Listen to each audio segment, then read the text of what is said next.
William Zepeda has been declared beaten by Shakur Stevenson.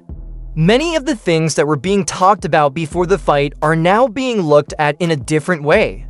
People have been talking about the game for months. It wasn't just on Stevenson to win either, it was on him to prove something.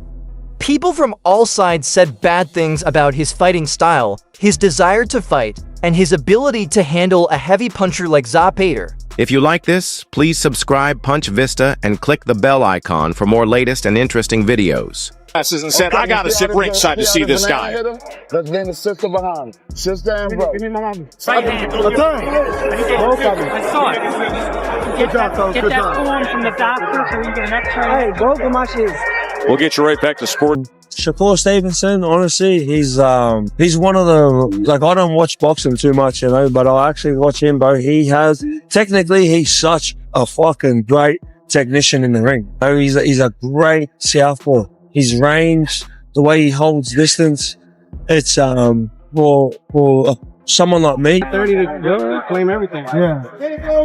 You guys are going too ahead. Let him do his thing. Let him, he knows what he's doing. He's got a great support team, man. You got Jay Fritz. Was this like the star-making performance that you wanted to see from him? Gotta have it.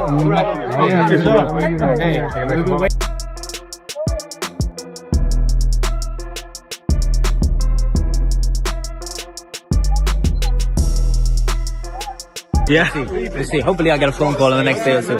Yeah. So, for some reason, I did see yesterday that Oscar De La Hoya don't want Schofield to fight. So. It wasn't just another title defense. As someone who has already been compared to Floyd Mayweather and Pernell Whitaker, it was a test of his ability to live up to the hype.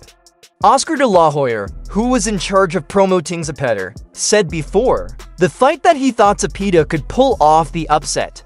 He compared it to Mayweather's early fight with Joe's Luis Castillo and said that pressure and output can break down even the best experts. Get him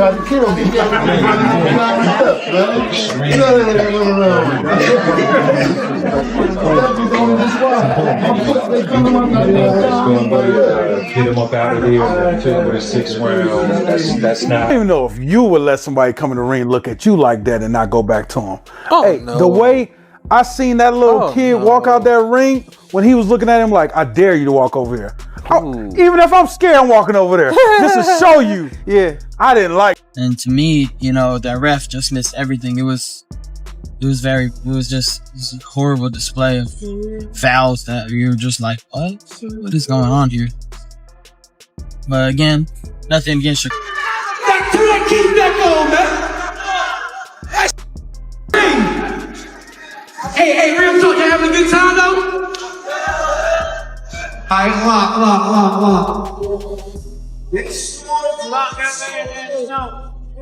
Just as a fan, what would be Shakur's value as a free agent?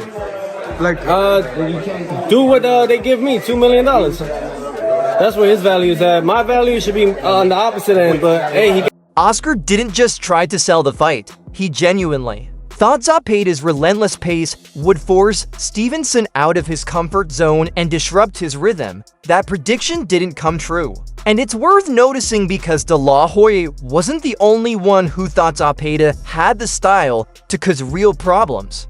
Shakur's own trainer, Greg Hackett, wasn't dismissive of Zepeda either.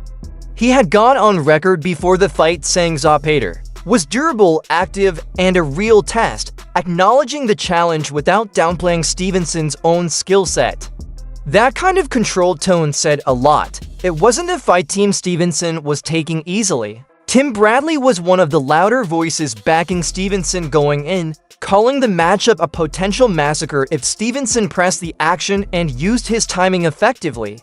Bradley's point wasn't that Zepeda was a bad fighter, but that Stevenson had levels Zepeda hadn't seen yet. That idea played heavily into pre-fight discussions around whether Stevenson would be ready to walk forward more, throw combinations, and fight in a way that silenced claims that he was too defensive or too cautious. Teofimo Lopez added another layer to the talk when he said, this fight could become 50-50 if Stevenson didn't let his hands go. That was a real worrying, especially with the way Zepeda overwhelms opponents over the course of a fight.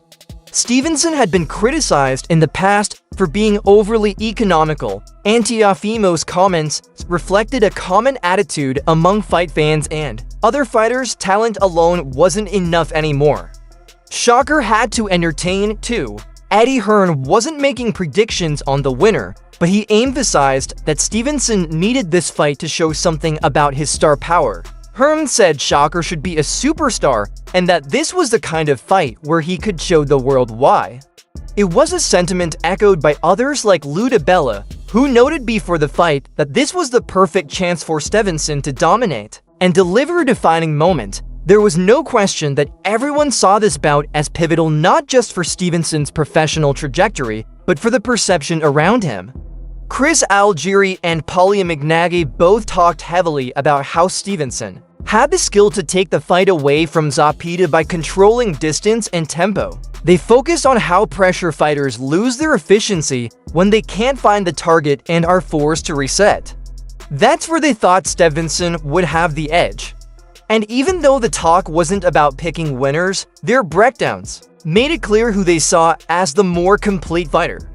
Online, a lot of fight fans had started to describe the bout as a credibility check, not whether Stevenson was good. His skills were never in question, but whether he would show more variety, more aggression, and more desire to stay in range and mix it up was.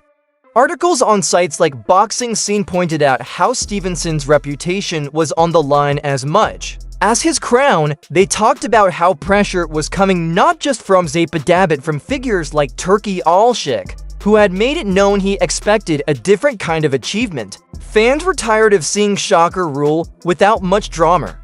And there was a clear push, subtle but constant, for him to shift gears. This win doesn't erase every criticism, but it does change the tone. There's a sense that Shakur Stevenson didn't just win a fight. He cleared a narrative that's been connected to him for a long time. Zepeda wasn't some fringe candidate. He was undefeated, physically strong, and one of the most active punchers in the class. The fact that so many people, trainers, analysts, and promoters thought this could be the fight to expose Stevenson, or at least give him big trouble, shows how seriously the threat was taken. Now, after the result, you can already feel the reevaluation starting. Tim Bradley's forecast feels validated. Teofimo Lopez's advice about being too cautious now sounds more like a hypothetical. Oscar de la Hoya's upset call, well, bold, didn't play out. Even critics are saying that Stevenson stepped up when he needed to. The pressure was real, and he didn't fold. He didn't hide behind a safe game plan or cruise to a meaningless win. Whatever the details of the fight were, the narrative that existed before is what's being settled now, and it's going in Stevenson's favor. This wasn't just about belts or ranks, it was about image, and with this win, Stevenson might have done more to change how people talk about him than in any fight prior. The matchup with Zepeda gave everyone a reason to doubt, to wonder if he could change to a style he hadn't really faced. And the result shows that the gap between Stevenson and most of the division is still very real. What did you think of the fight? Share your thoughts below.